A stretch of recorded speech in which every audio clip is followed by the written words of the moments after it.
आशीषों का सिग्नल कब और कैसे आएगा, क्योंकि परमेश्वर आज रात यहाँ पर सिग्नल दे रहा है आपको। ये भविष्यवाणी करा के सिग्नल दे रहा है कि यहोवा जोरावर आज तुम्हारी किस्मत बदलने वाला है, तुम्हारा फ्यूचर बदलने वाला है। आमीन। दोस्तों जय मसीह की, परमेश्वर आप सभी को आशीष दे। दोस्तों आज हम पास्टर बजिंदर जी की एक छोटी सी क्लिप के माध्यम से जानेंगे कि आपके जीवन में परमेश्वर की आशीषों का सिग्नल कब और कैसे आता है। आप अपनी डायरी में लिख भी सकते हैं।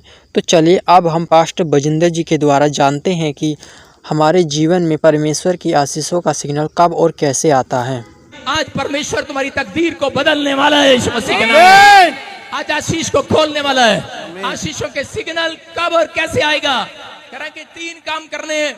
अगर आप चाहते हैं 3 तरीके से आता है आशीषों का सिग्नल। ज्यादातर भोर के समय पतरस के पास आया, भोर के समय, लेकिन यहाँ पर लिखा कह रहा कि देखो दर्शन के द्वारा सिग्नल आएगा, आपको ड्रीम के द्वारा सिग्नल आएगा, प्रेयर के द्वारा आएगा, और तीसरा नबी के द्वारा सिग्नल मिलेगा आपको। हालेलुया।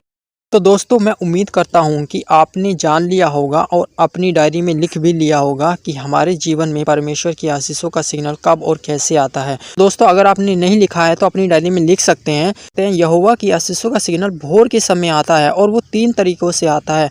तो 3 तरीके कौन से? पहला तरीका है हमारा दर्शन या सपनों के द्वारा। दूसरा तरीका है हमारा प्रार्थना के द्वारा यानी प्रेयर के द्वारा। तीसरा तरीका है हमारा नबी या परमेश्वर के चुने हुए दासों के द्वारा। तो यही हैं वे 3 तरीके जिनके द्वारा हमारे जीवन में परमेश्वर की आशीषों का सिग्नल हमें अपने जीवन में देखने को मिलता है। परमेश्वर आप सभी को आशीष दे। आमीन। God bless you.